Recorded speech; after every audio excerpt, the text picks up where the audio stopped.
Legenda, Danau Raja dan Putri Bunga Harum. Malam begitu dingin, cahaya purnama memudar, awan hitam berarak-arak menyelimuti bulan. Akan tetapi, di sebuah bilik istana kampung dagang itu, Permaisuri Fatmasari sedang berjuang keras melahirkan buah hatinya. Telah 10 tahun Permaisuri Fatmasari menikah dengan Sultan Tahir. Selama masa itu, telah 3 kali pula Permaisuri Fatmasari mengalami keguguran. Kali ini kali keempat ia mengandung. Seluruh penduduk istana harus bahagia menyambut kelahiran bayiku kali ini. Semoga kali ini bayiku dapat lahir dengan selamat. Tuhan, mudahkanlah persalinan istriku. Jika bayi kami kali ini lahir dengan selamat, kami berjanji akan menjaganya dengan baik. Kami berjanji akan selalu memberikan kebahagiaan kepadanya. Apapun yang ia inginkan, akan kami turuti. Angin malam berembus kencang. Permaisuri Fatmasari terus berjuang keras, mengerahkan seluruh tenaganya untuk melahirkan bayinya. Tak terasa, kokok ayam jantan mulai terdengar. Subuh hampir menjelang. Sultan Tahir semakin cemas menanti detik-detik kelahiran sang bayi. Tangis bayi kemudian terdengar nyaring. Permaisuri Fatmasari telah berhasil melahirkan bayinya dengan selamat. Dengan penuh kegembiraan, dayang-dayang segera membersihkan tubuh bayi berjenis kelamin perempuan itu dengan air bersih, dalam balutan selimut yang lembut dan hangat. Sultan Tahir dan Permaisuri Fatmasari akhirnya sepakat memberi nama putri mereka itu Bunga Harum.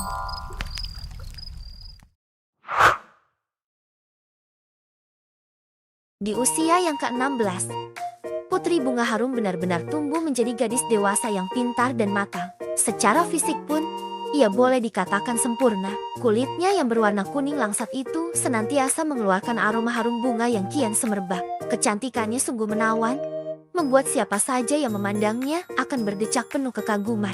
Hampir setiap petang Putri Bunga Harum pergi ke tengah hutan untuk berburu rusa atau memancing ikan di tepi Sungai Indragiri. Sungai Indragiri itu berair jernih, tepiannya berpasir putih. Keberadaannya pun tak terlalu jauh dari istana. Karena terlampau gembira, Putri Bunga Harum tak terlalu mengindahkan perkataan dayang alun. Ia terus saja berenang makin ke tengah. Sementara, arus sungai semakin deras dan bergemuruh.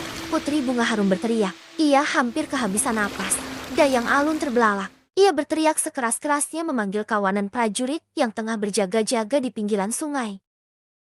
Hingga senja menjelang, tubuh sang putri tak kunjung juga ditemukan. Dengan perasaan takut dan penuh penyesalan, seluruh dayang dan prajurit akhirnya memutuskan untuk kembali ke istana dan memberitahu raja. Akan tetapi, tanpa sepengetahuan Sultan Tahir dan prajurit-prajuritnya, Putri Bunga Harum telah diselamatkan oleh seorang pemuda dari desa Lubuk Tangguh. 2 hari kemudian, Putri Bunga Harum benar-benar telah pulih. Ia sudah bisa melangkah menuruni tangga untuk melihat pemandangan di luar rumah. Sebelum mereka berangkat menuju istana, Mak Siti memberi mereka perbekalan. Perjalanan menuju istana cukup jauh dan melelahkan. Semoga bekal ini bisa membantu meringankan rasa lapar dan dahaga kalian di perjalanan nanti. Wan Usman dan Putri Bunga Harum melangkah menyusuri jalan setapak hutan belantara. Cericit burung-burung murai menemani mereka sepanjang perjalanan. Ketika lelah terasa, mereka beristirahat di bawah sebatang pohon yang rindang. Mereka lalu menyantap bekal yang mereka bawa dengan lahap. Ketika mereka hendak kembali meneruskan perjalanan, tiba-tiba terdengar langkah-langkah kaki mendekati mereka. Melihat kerumunan prajurit yang semakin banyak, Wan Usman lari ketakutan. Prajurit-prajurit yang melihatnya berusaha mengejarnya. Wan Usman semakin ketakutan. Ia berlari sekencang-kencangnya. Setelah lolos, Usman duduk di sebelah batang kayu. Di sebatang pohon di sebelahnya, Wan Usman menemukan seekor musang hutan yang terjepit. Tolong singkirkan pohon yang mengintip tubuhku ini. Wan Usman terperanjat kaget. Musang itu ternyata bisa berbicara seperti manusia. Segera Wan Usman mengangkat pohon yang menindih tubuh si musang malang itu. Musang hutan itu melangkah tertatih. Tubuhnya tampak kurus dan lemah. Wan Usman yang iba mengelus-elus kepala si musang dengan lembut. Tiba-tiba terjadi keajaiban. Asap putih mengepul menyelimuti tubuh si musang. Setelah asap menghilang, tampaklah sesosok raksasa bertubuh gelap dan gempal. Kulitnya berwarna hijau kehitam-hitaman. Rambutnya gimbal, hidungnya besar, dan matanya berwarna merah melotot. Wan Usman mundur beberapa langkah. Raksasa itu memperkenalkan dirinya dengan tatapan bersahabat. Wan Usman diam mematung. Ia masih tak percaya Musang itu telah berubah wujud menjadi sesosok raksasa yang bisa berbicara seperti manusia. Sungguh, ia seperti sedang bermimpi. Raksasa itu bertanya mengapa dia dikejar oleh prajurit. Usman mengatakan mungkin prajurit itu mengira aku akan menyakiti Tuan Putri, padahal aku yang menolongnya saat hampir tenggelam. Raksasa memahami kejadian yang dialami Usman, karena Usman telah membantunya. Dia bertanya apakah ada yang bisa ia bantu. Usman kemudian bertanya kepada raksasa, apakah dia bisa membantunya dan Tuan Putri untuk kembali ke desa Lubuk Tangguh. Kling, sekejap saja tubuh mereka menghilang bagai kilat. Detik berikutnya, mereka sudah muncul lagi di tempat yang berbeda. Setelah mengabulkan permintaan Usman, raksasa kemudian memberikan batu hitam dengan maksud apabila Usman memerlukan pertolongan. Gosok batu itu 3 kali, di istana kampung dagang. Pesta meriah dilaksanakan untuk merayakan kembalinya Putri Bunga Harum. Pangeran-pangeran dari seluruh kerajaan tetangga pun diundang, dengan maksud menjodohkan Bunga Harum dengan mereka agar salah satu dari mereka menjaganya. Tapi tidak ada satupun pangeran yang membuatnya tertarik. Ternyata, diam-diam Putri Bunga Harum selalu teringat akan Wan Usman yang telah menyelamatkannya. Sejak pertama kali bertemu, ia amat terkesan dengan kesederhanaan Wan Usman. Meski tinggal di kampung dan hidup miskin, Wan Usman memiliki ketulusan hati. Ia juga memiliki wajah yang rupawan. Hal itu benar-benar membuat Putri Bunga Harum menyukainya. Hal yang sama ternyata juga dirasakan oleh Wan Usman. Sejak pertama kali bertemu, ia amat terkesan dengan tutur kata Putri Bunga Harum yang lembut dan santun. Hal itu benar-benar membuat Wan Usman ingin sekali bertemu langsung dengan sang putri. Karena perasaan itu, Usman kembali meminta bantuan raksasa untuk diantar ke istana mengutarakan perasaannya. Raksasa meraih tangan Wan Usman. Kling, seketika itu juga,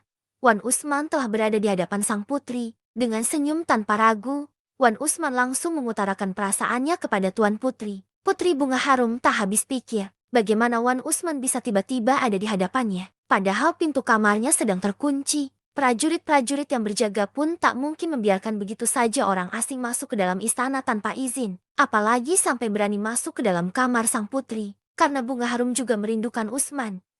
Ia pun membalas perasaan Usman dengan hatinya. Sampai suatu ketika, Wan Usman memberanikan dirinya menghadap Sultan Tahir untuk meminang Putri Bunga Harum. Tapi, mendengar ucapan Usman, Sultan Tahir marah karena merasa Usman tak pantas untuk anaknya. Tuan Putri berlutut berusaha membujuk ayahnya. Melihat itu, Usman ikut memohon kepada Tuan Tahir. Sultan Tahir tertegun melihat kesungguhan keduanya. Hatinya mulai tersentuh. Akan tetapi, ia tetap enggan memberikan restunya. Dan Tuan Tahir berkata, Jika kau ingin mendapat restuku, buatkan aku danau beserta istananya dalam 1 malam. Wan Usman menelan ludah.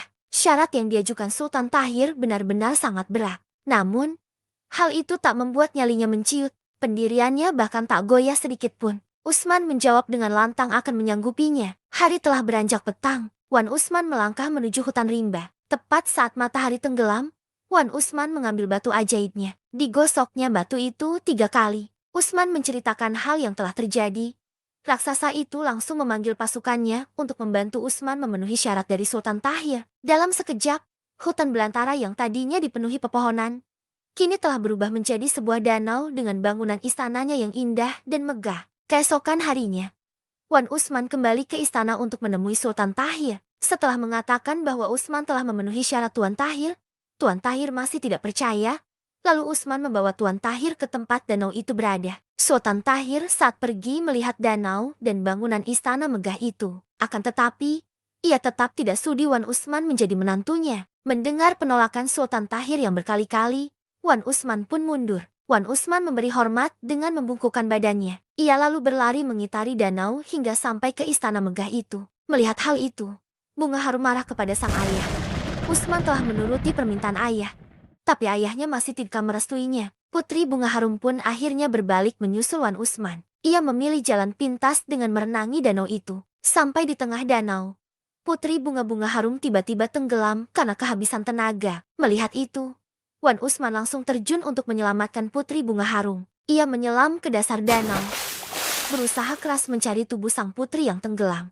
Dengan bersimpuh, Sultan Tahir berdoa sepenuh jiwa. Ia berharap putrinya itu masih bisa diselamatkan. Sayang, kenyataan yang harus ia terima tak sesuai harapan. Tubuh Wan Usman dan putrinya itu tak pernah muncul lagi ke permukaan. Sultan Tahir menangis penuh penyesalan. Ia benar-benar terpukul. Kini, setelah semuanya tiada, Sultan Tahir baru menyadari bahwa ia telah mengingkari sumpah yang pernah ia ikrarkan. Dahulu, saat Permaisuri Fatmasari akan melahirkan, Sultan Tahir pernah berjanji bahwa ia akan selalu membahagiakan Putri Bunga Harum. Ia juga berjanji akan menuruti apapun yang diinginkan putrinya itu. Sayang, akibat keangkuhannya, ia melupakan janji yang pernah diikrarkan. Sejak saat itu, Sultan Tahir sering mengunjungi danau tersebut, terutama saat bulan purnama, ketika ia memanggil-manggil nama Putri Bunga Harum dan Wan Usman. Muncul 2 ekor buaya putih. Sepasang buaya putih yang dipercayai sebagai jelmaan Putri Bunga Harum dan Wan Usman itu berenang menghampiri Sultan Tahir. Karena dipercaya bahwa mereka adalah jelmaan Bunga Harum dan Usman, Sultan Tahir merestui mereka.